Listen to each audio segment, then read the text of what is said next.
Thanks, guys, for taking time to talk with me today. And first, Yeah. congratulations on being chosen for Dark Red. How does it feel? You guys had a busy little season already starting with Sunset. Oh, it's so cool. Yeah, we are thrilled about the opportunity. Nick and I both. It has been a very exciting time. So I have to ask, I've gotten to know you, Nick, just through Facebook, and we when you talked about your love for the whole 80s vampire films. I was like, yeah, I feel that Lost Boys was a big thing for me. And over the years, now we've had so many variations of the vampire story from like, twinkling, um, twinkling vampires to, even more gruesome. So, what is it about just the 80s vibe that keeps you coming back that was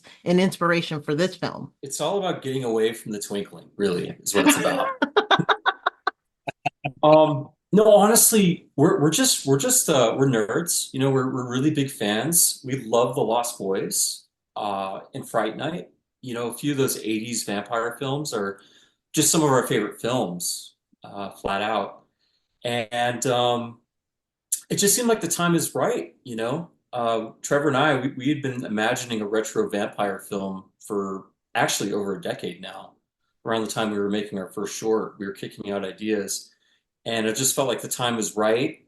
And truthfully, it just seems like with the advent of Stranger Things, it's clear that there's an audience for this kind of material, and the success of Stranger Things was a big inspiration to us. I mean, we also love Stranger Things. We're also fans of the show. So yeah, we're basically making the Lost Boys meet Stranger Things. I think Nick covered a lot of it. I think at a heart, it's an era and a time of filmmaking we grew up with, and we really fell in love with practical creature feature coming of age kind of films. So this is really our love letter to that.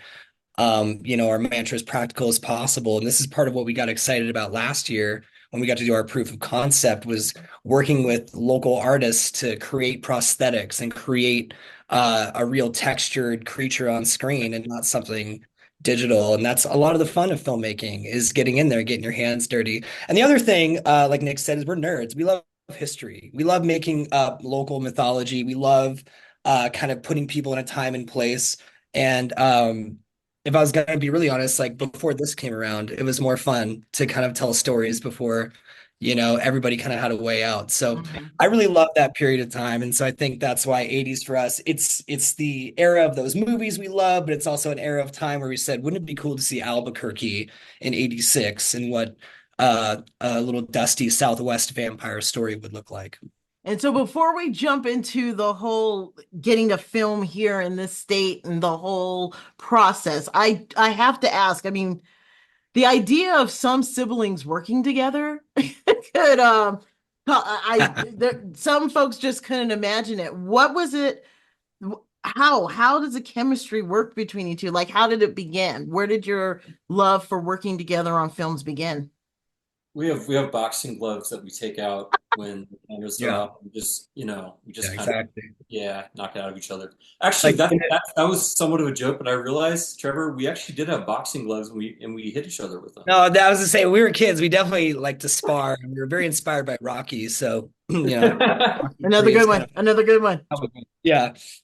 That's a great question. I don't know, Nick. We've always been, into stories and storytelling. We've always been entertainers, and performers. So I think like inherently storytelling and the love of movies was always in us growing up, but I think it really started to solidify as sort of a partnership, like a writer, director, brother duo. I would say around early 2000s, 2003, 2004 was the time we were like, hey, we have a camera. We like telling stories. Let's actually start just making stuff. And so what was kind of started as little goofy skits turned into like, let's actually put pen to paper and try to, tell stories because we grew up performing. We were always in front of camera. We were like, let's get behind it and bring our friends along and just tell some stories that excite us. So There was one summer where I think every other day, Trevor and I were in Denny's eating fries with ranch, which really helps the writing process, by And the way. bottomless hot chocolate. Oh my Basically, God, Yeah. that is literally the dish that my daughter and I would have before Manny's closed. I would take her before I took her to school. We would have hot chocolate and fries. That I thought that's a thing. It's a thing. Come on now. Come It's on. good. But Yeah. I think too, there's we have kind of a shared brain, Trevor and I. A lot of our imagination overlaps growing up in the same family. And, I was recently thinking about, our mom, we grew up with our mom telling us that she was a fairy once and, gave up her immortality to marry a mortal. And she would say this with like such seriousness. And I think there was just like a part of our brain that like,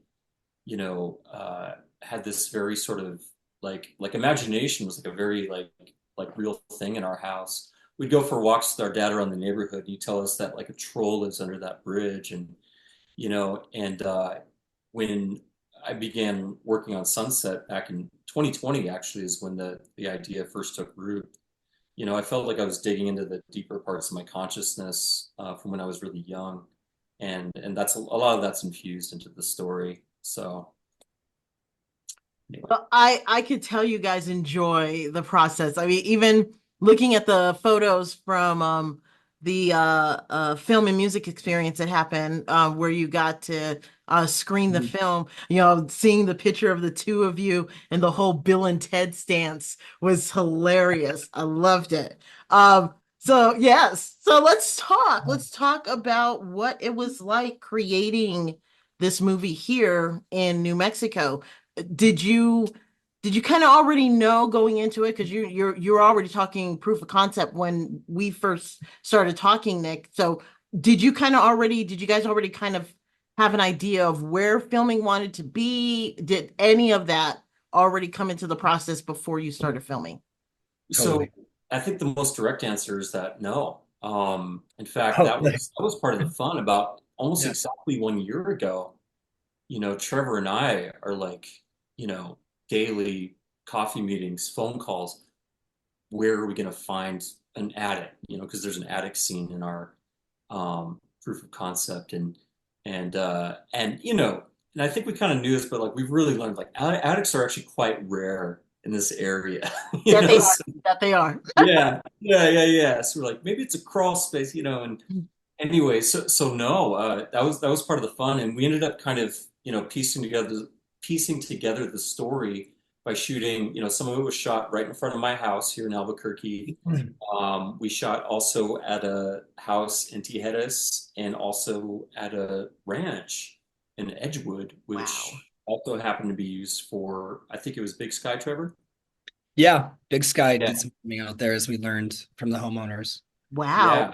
Yeah. And And just it's to clarify, when I said totally and Nick said no, I think we misunderstood part of the question. Yes, So totally. It that was whole sharing of a brain doesn't always happen. No. This is no, how the sometimes boxes like synapses come out later. misfire. We have no idea what's going on. Yes, it was always meant to be set in New Mexico. Yes, the Correct. story was always set in Albuquerque. That's why we said totally like New Mexico and Albuquerque were meant to be a character in the piece. To Nick's point of actual physical locations of where we shot the proof, yeah, no, indie filmmakers, we had no idea how that was going to come together here in Albuquerque, Mhm. but our community rallied as we really put our feet to the pavement. I like to ask, the other filmmakers that I talk to that are part of the film festival, a lot of them kind of knew what they wanted to do, and some of them were like, "Oh yeah, we love flying by the seat of our pants." So, what what was the one lesson or lessons that you learned in the process of creating the film?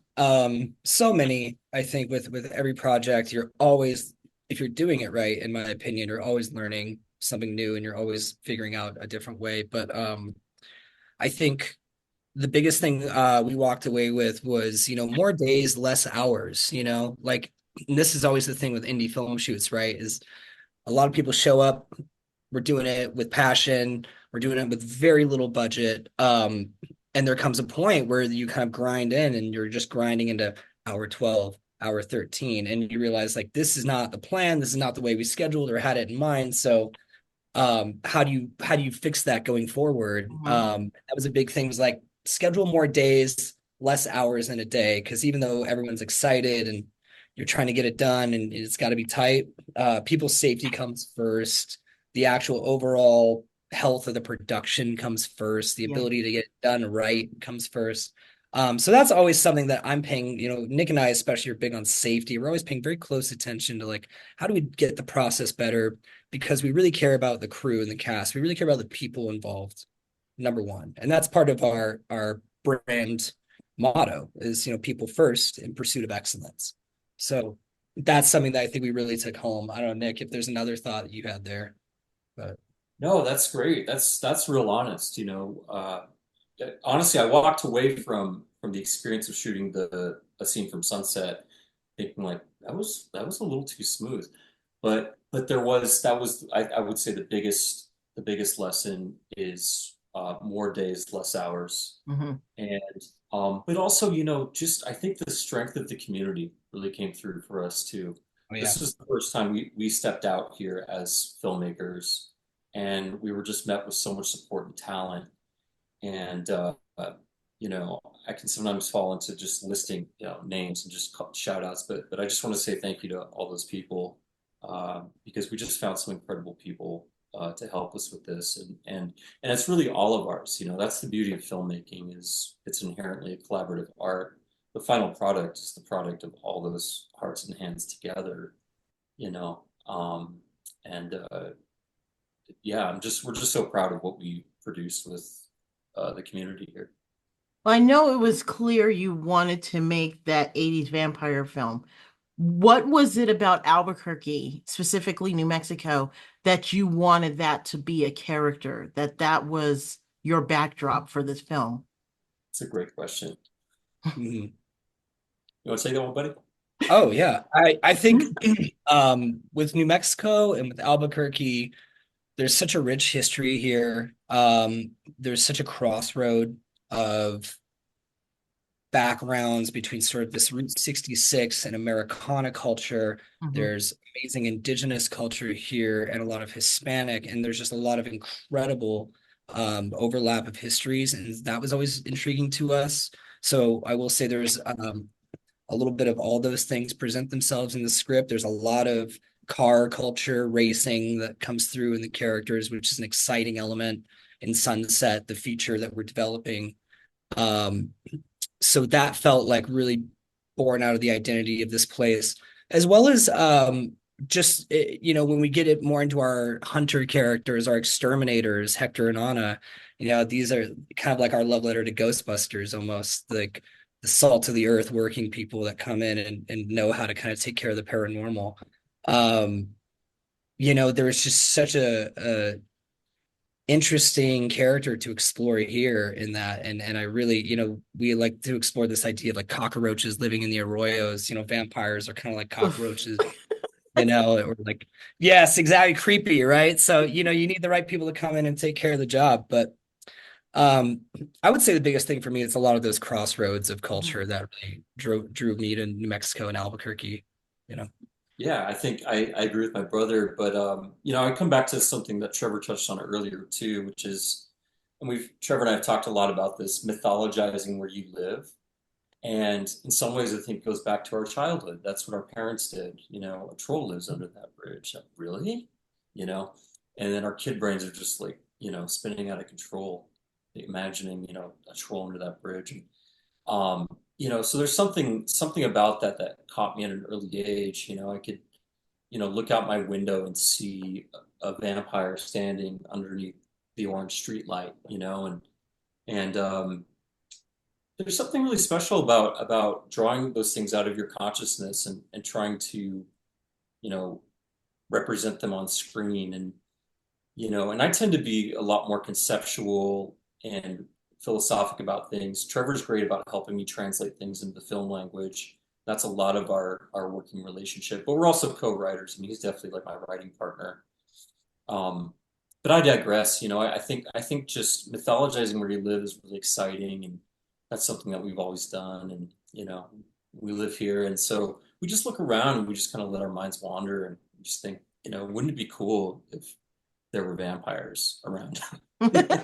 Well, I'm looking forward to seeing the movie at the film festival on Sunday. Is this the end of the story? Is there, do you feel like the whole story's been told, or is there more to come?